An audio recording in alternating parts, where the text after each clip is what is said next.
वंदे मातरम मित्रों, पूरे विश्व के समक्ष एक चुनौती आ खड़ी हुई है। अफगानिस्तान पर तालिबान का साम्राज्य, आतंकवाद का साम्राज्य और विशेष रूप से पाकिस्तान और हमारे देश के कुछ एहसान फरामोश लोग भी ये कह रहे हैं कि अब कश्मीर को तालिबानी मुक्त करा के पाकिस्तान को उपहार में देंगे। बस ऐसे दुष्टों को मेरा शाब्दिक हमला है। मेरे कुछ शब्द शस्त्र उनके ऊपर मैं दाग रहा हूं। देखिए, भारत में जिसको भी रहने से डर लगे, चाहे पाक चाहे अफगान चले जाइए। कहे तालिबानी पाक दूजा है हमारा घर, मुफ्ती महबूबा बांग वहीं पे लगाइए। सारा जग जानता है, मानता पहचानता है, लोमड़ी की खाल चाहे चेंज करवाइए, लेकिन स्वभाव नहीं बदलेगा लोमड़ी का।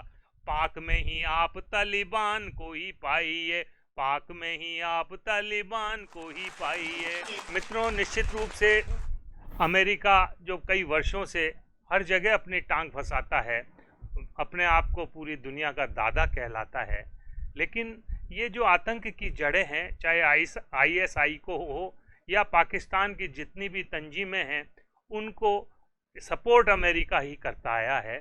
तब मैं कहना चाहता हूं कि अमेरिका बना दादा नगाड़े भी बजाए हैं, अमेरिका बना दादा नगाड़े भी बजाए हैं, मगर अफगान से तो लौट बुद्धू घर को धाए हैं। भले काटी बहुत सी आपने आतंक की बेलें, भले काटी बहुत सी आपने आतंक की बेलें, मगर जड़ पाक में थी आप ही तो सींच आए हैं, मगर जड़ पाक में थी आप ही तो सींच आए हैं। और देखिए, बहुत ही एक अजीबोगरीब बात है कि तालिबान अब कह रहा है कि हम लोग बदल गए, उनका हृदय परिवर्तन हो गया। तो मैं एक व्यंग उनके ऊपर देना चाहता हूं कि हुआ काबुल पे हमला तो खिसकती दिखती किल्ली, हुआ काबुल पे हमला तो खिसकती दिखती किल्ली, करे तालिबान निंदा जब लगा जो शेख जी चिल्ली, करे तालिबान निंदा जब लगा जो शेख जी चिल्ली, कि जताता है स्वयं को जो पुजारी हो अहिंसा का, जताता है स्वयं को जो पुजारी हो अहिंसा का, कि सोचू है डकारे देखिए हज जा रही बिल्ली, कि सोचू है डकारे देखिए हज जा रही बिल्ली। और महबूबा मुफ्ती और यहाँ की जो कुछ भारत विरोधी ताकतें हैं, वो डरा रही है कि तालिबान का नाम ले लेकर।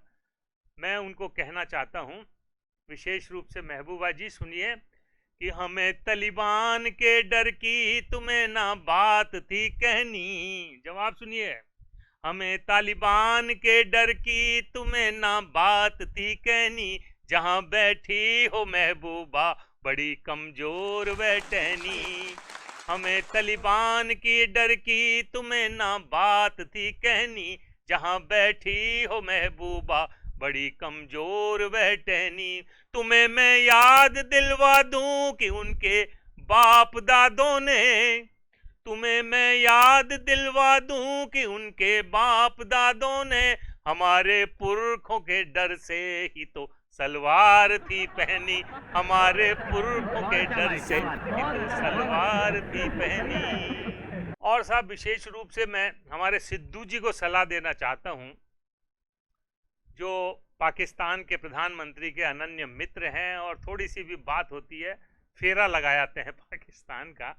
मैं उनको कहना चाहता हूं कि रहे तालिबान के हमदर्द सिद्धू को सलाह मेरी, रहे तालिबान के हमदर्द सिद्धू को सलाह मेरी, कपिल के शो में जाएं, कपिल के शो में फिर जाएं, करें इसमें न कुछ देरी। रहे तालिबान के हमदर्द सिद्धू को सलाह मेरी, रहे तालिबान के हमदर्द सिद्धू को सलाह मेरी, कपिल के शो में फिर जाएं, करें इसमें न कुछ देरी, नहीं नुकसान होगा देश का जमकर भला होगा, नहीं नुकसान होगा देश का जमकर भला होगा, रहकर दूर सत्ता से भले कर पाक की फेरी, रहकर दूर सत्ता से भले कर पाक की फेरी। और अभी मैंने समाचार पढ़ा कि साहब भारत के अंदर ये हमारे जो ड्राई फ्रूट्स हैं, सूखे मेवे हैं, उनकी कीमत 200 300 किलो बढ़ गई और वहाँ से आना बंद हो गया। तो अब वहाँ क्या होगा, क्या नए संस्करण होंगे तालिबान के? मैंने एक कल्पना की है, काबुली चने हींग मेवे, काबुली चने, ये सब प्रसिद्ध चीज़ें थी जो हमारे यहाँ बहुत चाव से स्वाद से खाई जाती थी। काबुली चने हींग मेवे बड़ा ही स्वाद था आला, काबुली चने हींग मेवे बड़ा ही स्वाद था आला, मगर एहसास रिश्तों का उन्हीं ने खत्म कर डाला। अब क्या होगा, नई चीजें नजर आएगी अब तालिबान की जग को, क्या क्या होगा, नई चीजें नजर आएगी अब तालिबान की जग को, गधे काबुल के फेमस वह चिकन वो काबुली वाला, गधे काबुल के फेमस वह चिकन वो काबुली वाला। तो ये एक कवि का जवाब, विशेष रूप से जो परिस्थितियां पैदा हो रही है। मित्रों, हमारा जो देश है भारत, हिंदुस्तान, उसका इतिहास, उसका अतीत बहुत ही मजबूत है। हमारे जो रिश्तों के धागे हैं वो बहुत मजबूत हैं और इस पर दुनिया भर के हमले हुए, लेकिन आज भी हम अपनी संस्कृति को, हमारी एकता को, हमारे भारत की अस्तित्व को बनाए हुए हैं, बनाए रखेंगे। दुनिया में कितने भी बड़ी चुनौतियां आए, चैलेंज आए, इसी के साथ जय हिंद, जय भारत, वंदे मातरम।